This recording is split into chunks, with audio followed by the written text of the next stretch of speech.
Halo semuanya, Assalamualaikum warahmatullahi wabarakatuh. Salam sejahtera bagi kita semua. Salam Om Swastiastu, Namo Buddhaya, salam kebajikan. Perkenalkan, saya Ercil Melani Nima, mahasiswa dari Fakultas Hukum Universitas Mula Warman, dengan NIM 21080164141. Di sini saya akan menjelaskan secara singkat apa itu karya tulis ilmiah, mulai dari pengertian, ciri-ciri, struktur, jenis, hingga pola pengembangan karangan. Jadi kita mulai dari pengertiannya. Nah, mungkin kalian udah pada tahu ya, karya tulis ilmiah itu apa. Jadi, karya tulis ilmiah itu merupakan uraian atau laporan tentang kegiatan, temuan, atau informasi yang disajikan untuk tujuan tertentu. Selanjutnya, struktur karya tulis ilmiah. Yang pertama ada pendahuluan, isi dan pembahasan, dan yang terakhir kesimpulan dan penutup. Nah, tapi ciri-ciri karya tulis ilmiah itu apa sih yang membedakan dengan yang lainnya gitu? Yang pertama, menyajikan fakta-fakta. Selanjutnya, cermat dan jujur.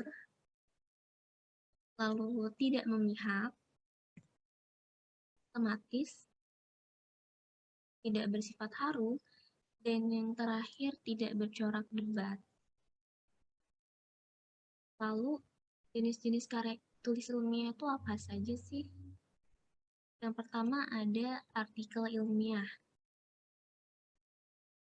Jadi, artikel ilmiah ini merupakan tulisan yang berisi tentang opini dari penulisnya, didasarkan pada suatu peristiwa gitu, sehingga bersifat subjektif sesuai dengan pola pikir atau pendapat dari penulis tersebut.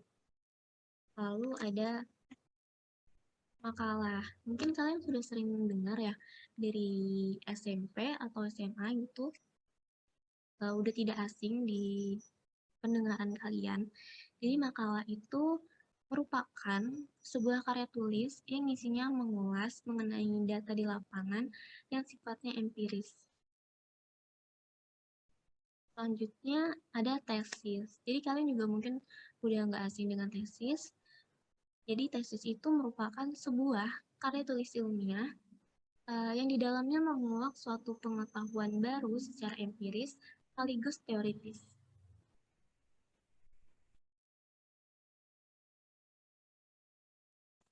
Nah, ke skripsi. Kalian juga, jika kalian mahasiswa, kalian juga udah sering mendengar dan mungkin udah tahu apa gitu. Tapi sih saya akan menjelaskan lagi skripsi itu apa.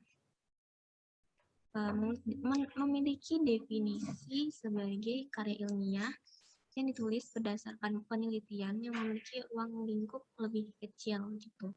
Namun diwajibkan mampu untuk membahas secara tajam dan mendalam gitu. Selanjutnya ada disertasi.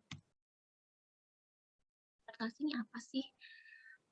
Jadi disertasi itu karya tulis yang disusun dari temuan originalnya gitu.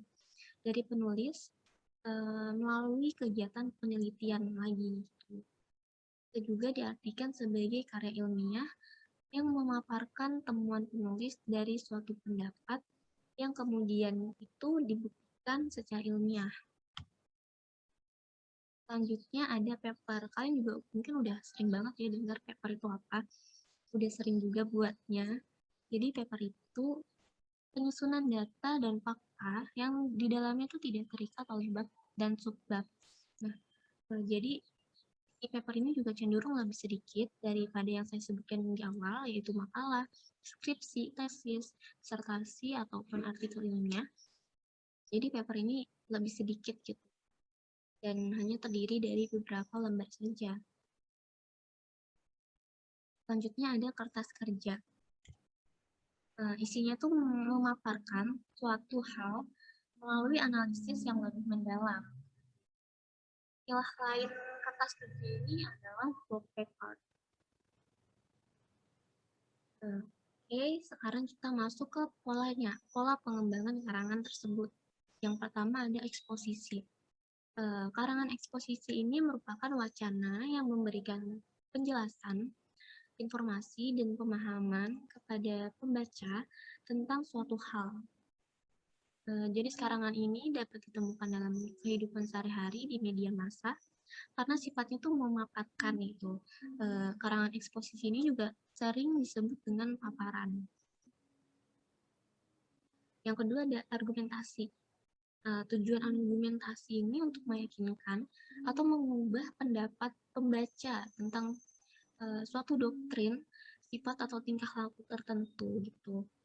Nah, dalam tulisan yang bersifat ilmiah, jenis karangan ini biasanya digunakan oleh penulis karena karya ilmiahnya harus dapat meyakinkan pembaca atas topik yang diuraikannya.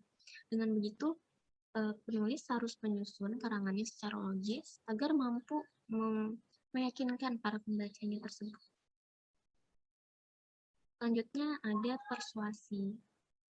Karangan persuasi ini merupakan karangan yang memiliki tujuan untuk membuat pembaca percaya dan membujuk pembacanya atas apa yang dikemukakan oleh penulis. Hal ini dapat dikemukakan berupa fakta, produk, pendapat, hingga ideologi. Selanjutnya ada narasi. Narasi ini merupakan karangan yang menceritakan sesuatu baik berdasarkan pengamatan atau pengalaman secara runtut. Sebuah karangan narasi akan berusaha mengisahkan suatu peristiwa secara berurutan. Penulisan narasi yang baik membutuhkan 3 hal. Yang pertama, kalimat pertama pada paragraf harus menggugah pembacanya. Yang kedua, kejadian disusun secara kronologis, jadi secara beruntutan.